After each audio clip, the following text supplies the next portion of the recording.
Welcome to the online lecture session.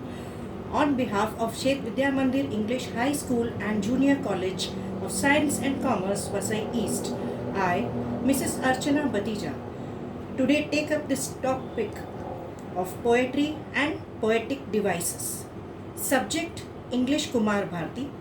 Topic Poetry and poetic devices. Standard 10th. Students, what is poetry?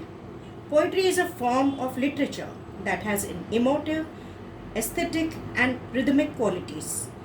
It is a creative form of writing that is filled with musicality due to different poetic devices. Figures of speech are an important poetic device. Beside this, you also learn the rhyme scheme and the rhyming words, archaic or Old English words, and other stylistic devices. Students, we take to the explication of the English textbook of Standard 10th. The focus of our attention goes altogether to the 8 poems. To analyze the poetries that are distributed in each unit, each has a different interpretation. For your board exams, you have to appear 15 marks questions based on the poetry section. Your questions comprise of poetry comprehension and poetry appreciation. Figures of speech. Figures of speech are important for both these questions. For an insightful knowledge about figures of speech, you also have to know what are figures of speech. A figure of speech is a word or a phrase, an adjective using figurative language that has a meaning that is derived from the normal definition. In other words, figures of speech rely on implied meaning rather than the definition. They are used extensively in poetry comprehension as well as poetry appreciation when you apply them while writing the appreciation. Now, we shall know in further detail what are these figures of speeches.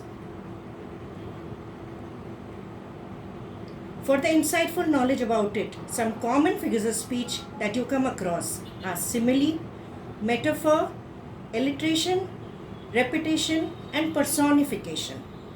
Other figures of speech as a form of expression in the verses of the poems are hyperbole, pun, synecdoche, transferred epithet, climax and anticlimax, and tautology.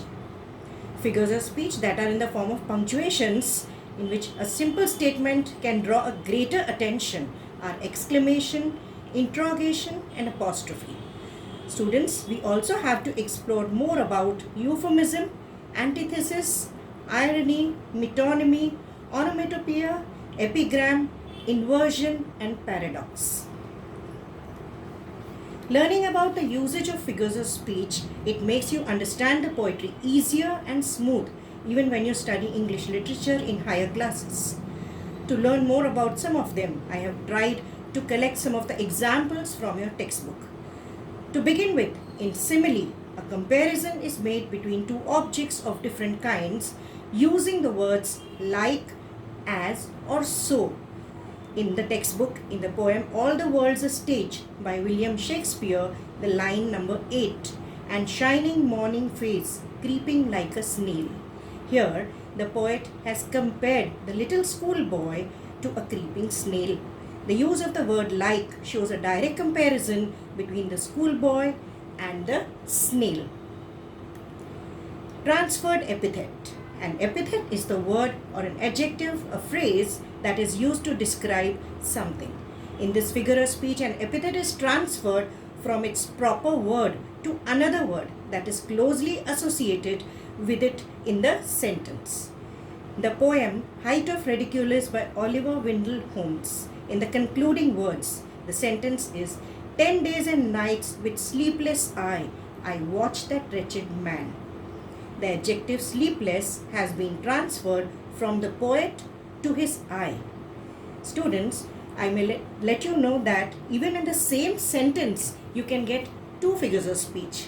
Like the previous one that you read, it was about 10 days and nights. There is also a figure of speech of hyperbole. Hyperbole is a statement that is overstated or exaggerated. It is an exaggeration of more than what it really is or what it really means. So, a sentence may also consist of two figures of speech. You may have to analyze it very closely. So, now, students, let us work more on this topic together. I will try my best to clarify the remaining figures of speech and relate it to your textbook poetries so that you can study throughout the syllabus in the coming sessions. For your self-assessment, please find out the lines from the given text consisting of simile, transferred epithet and hyperbole. So, let us wait for the next sessions. Thank you, students.